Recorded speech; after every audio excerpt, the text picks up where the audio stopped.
আসসালামু আলাইকুম বন্ধুরা, স্বাগতম জানাচ্ছি আমাদের এনএস ক্রিয়েশন বিডি চ্যানেলে। আজকে আমি আপনাদেরকে দেখাবো মাত্র ৩টি গরুর জন্য কিভাবে একটি সুন্দর ব্যবহার উপযোগী ঘর তৈরি করা হলো এবং এতে মোট খরচ কত হয়েছে। অনেক সময় গরুর জন্য টেকসই ও পরিচ্ছন্ন ঘর বানানো খুবই জরুরি হয়ে পড়ে, তাই ভিডিওটি শেষ পর্যন্ত মনোযোগ দিয়ে দেখবেন। প্রথমেই আসি ঘর তৈরির কাজে। এই ঘরটি বানাতে মোট ১৫০০ ইট ব্যবহার করা হয়েছে।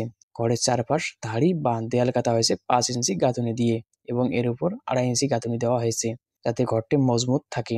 শুধু তাই নয়, ঘরের মেঝে বা ফ্লোর করা হয়েছে ইটের সোলিং দিয়ে। মাঝে মাঝে সুন্দর করে ফাঁকা রাখা হয়েছে যাতে গরুর প্রস্রাব মলমূত্র ড্রেনের মাধ্যমে বের হয়ে যেতে পারে। ফলে ঘরটি সবসময় পরিষ্কার পরিচ্ছন্ন থাকবে এবং গরু স্বাস্থ্য পরিবেশে থাকতে পারবে। এবার আসি খরচের বিষয়ে। পুরো ঘরটি তৈরি করতে মিস্ত্রি খরচ পড়েছে প্রায় ৮,০০০ টাকা। আর সিমেন্ট, বালু, ইট, যাবতীয় টিন, নির্মাণ সামগ্রী মিলে মোট খরচ হয়েছে প্রায় ৫০,০০০ টাকা। সব মিলিয়ে ঘর তৈরির মোট খরচ দাঁড়িয়েছে প্রায় ৬০,০০০ টাকা।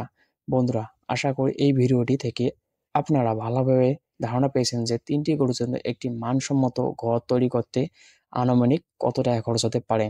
যারা ভবিষ্যতে নিজেদের জন্য গরুর ঘর বানাতে চান তাদের জন্য এটি নিঃসন্দেহে কাজে লাগবে। তাহলে আজকের ভিডিও এখানেই শেষ করছি। যদি ভিডিওটি ভালো লেগে থাকে তাহলে অবশ্যই আমাদের এনএস ক্রিয়েশন বিডি চ্যানেলটি সাবস্ক্রাইব করবেন, ভিডিওটিতে লাইক ও শেয়ার করবেন। আগামীতে আরও নতুন ভিডিও নিয়ে আবার দেখা হবে। ধন্যবাদ সবাইকে।